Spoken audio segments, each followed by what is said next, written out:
ವಿಶ್ವವಿದ್ಯಾನಿಲಯಗಳನ್ನು ಮುಚ್ಚಲು ಹೊರಟಿರುವ ರಾಜ್ಯ ಸರ್ಕಾರದ ನಡೆಯನ್ನು ಖಂಡಿಸಿ ನಗರದ ಎಫ್ಕೆಸಿಸಿಐ ಸಭಾಂಗಣದಲ್ಲಿ ಶಿಕ್ಷಕ ತಜ್ಞರ ದುಂಡು ಮೇಜಿನ ಸಭೆ ನಡೆಸಿ ವಿವಿ ಕಾಯಕಲ್ಪ ನೀಡುವ ದೃಷ್ಟಿಯಿಂದ ಈ ಸಾಲಿನ ವಾರ್ಷಿಕ ಬಜೆಟ್ನಲ್ಲಿಯೇ ಅನುದಾನವನ್ನು ಮೀಸಲಿಡಬೇಕೆಂದು ಆಗ್ರಹಿಸಲು ನಿರ್ಧರಿಸಲಾಯಿತು. ವಿವಿಗಳನ್ನು ಯಾವುದೇ ಕಾರಣಕ್ಕೂ ಮುಚ್ಚಬಾರದು ಎಂದು ಆಗ್ರಹಿಸಿ ರಾಜ್ಯಾದ್ಯಂತ ಹೋರಾಟಕ್ಕೆ ಮುಂದಾಗುವುದಾಗಿ ಎಬಿವಿಪಿ ಜಿಲ್ಲಾ ಪ್ರಮುಖ ಕಾಂತರಾಜು ತಿಳಿಸಿದರು. ಪತ್ರಿಕಾಗೋಷ್ಠಿಯಲ್ಲಿ ಶನಿವಾರ ಮಾತನಾಡಿ ದುಂಡು ಮೇಜಿನ ಸಭೆಯಲ್ಲಿ ರಾಜ್ಯದ ಮಾಜಿ ಉನ್ನತ ಶಿಕ್ಷಣ ಸಚಿವರುಗಳು, ವಿಧಾನ ಪರಿಷತ್ ಸದಸ್ಯರು, ಶಿಕ್ಷಣ ತಜ್ಞರು, ವಿಶ್ರಾಂತ ಉಪಕುಲಪತಿಗಳು, ವಿವಿಧ ವಿಶ್ವವಿದ್ಯಾಲಯದ ಸಿಂಡಿಕೇಟ್ ಸದಸ್ಯರು, ಉಪನ್ಯಾಸಕರು ಸೇರಿದಂತೆ ವಿದ್ಯಾರ್ಥಿ ಮುಖಂಡರು ಭಾಗವಹಿಸಿದ್ದರು. ಈ ದುಂಡು ಮೇಜಿನ ಸಭೆಯಲ್ಲಿ ವಿಶ್ವವಿದ್ಯಾಲಯವನ್ನು ಮುಚ್ಚಲು ಹೊರಟಿರುವ ರಾಜ್ಯ ಸರ್ಕಾರದ ನಡೆ ಅವೈಜ್ಞಾನಿಕ ಹಾಗೂ ಯಾವ ಶಿಕ್ಷಣ ತಜ್ಞರ ಶಿಫಾರಸಿನ ಆಧಾರದ ಮೇಲೆ ಸರ್ಕಾರ ಈ ನಿರ್ಧಾರ ಕೈಗೊಂಡಿದೆ ಎಂದು ಆತಂಕ ವ್ಯಕ್ತಪಡಿಸಲಾಯಿತು ಎಂದರು.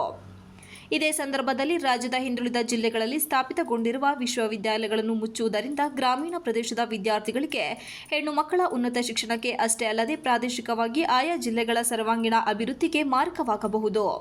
ಈ ನಾಡಿನ ದೀನ, ದಲಿತ, ಹಿಂದುಳಿದ, ಬಡ ಮತ್ತು ಮಧ್ಯಮ ರೈತಾಪಿ ವರ್ಗದ ಮಕ್ಕಳ ಉನ್ನತ ಶಿಕ್ಷಣದ ಕನಸು ನುಚ್ಚು ನೂರಾಗುತ್ತದೆ ಎನ್ನುವ ಅಭಿಪ್ರಾಯ ವ್ಯಕ್ತವಾಯಿತು.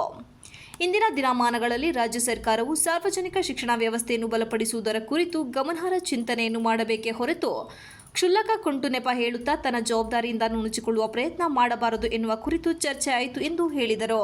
ಇಂದಿನ ದಿನಮಾನಗಳಲ್ಲಿ ರಾಜ್ಯ ಸರ್ಕಾರವು ಸಾರ್ವಜನಿಕ ಶಿಕ್ಷಣ ವ್ಯವಸ್ಥೆಯನ್ನು ಬಲಪಡಿಸುವುದರ ಕುರಿತು ಗಮನಾರ್ಹ ಚಿಂತನೆಯನ್ನು ಮಾಡಬೇಕೇ ಹೊರತು ಕ್ಷುಲ್ಲಕ ಕುಂಟು ನೆಪ ಹೇಳುತ್ತಾ ತನ್ನ ಜವಾಬ್ದಾರಿಯಿಂದ ನುಣುಚಿಕೊಳ್ಳುವ ಪ್ರಯತ್ನ ಮಾಡಬಾರದು ಎನ್ನುವ ಕುರಿತು ಚರ್ಚೆ ಆಯಿತು.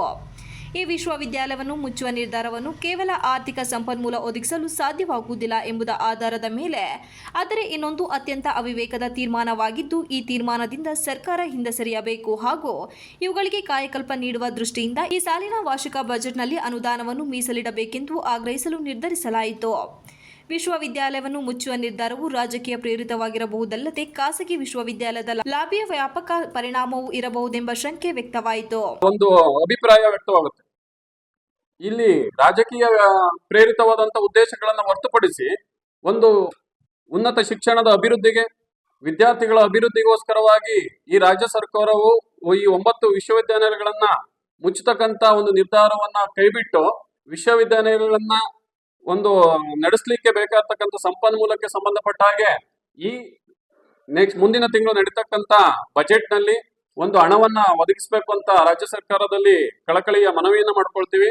ಇದರಿಂದ ಯಾಕೆಂದ್ರೆ ನಮ್ಮ ಒಂದು ಪತ್ರಿಕಾಗೋಷ್ಠಿಯಲ್ಲಿ ಎಬಿವಿಪಿ ಕರ್ನಾಟಕ ದಕ್ಷಿಣ ಪ್ರಾಂತ ಸಹಕಾರ ಕಾರ್ಯದರ್ಶಿ ಜ್ಞಾನ ಆರ್ ಗೌಡ, ತಾಲೂಕು ಪ್ರಮುಖ ಮೋಹನ್, ಕಾರ್ಯಕರ್ತರಾದ ಶ್ರೇಯಾ, ಸ್ಮಿತಾ ಇತರರು ಉಪಸ್ಥಿತರಿದ್ದರು. Srinivas, TV 46 Malenadu news, Hassan.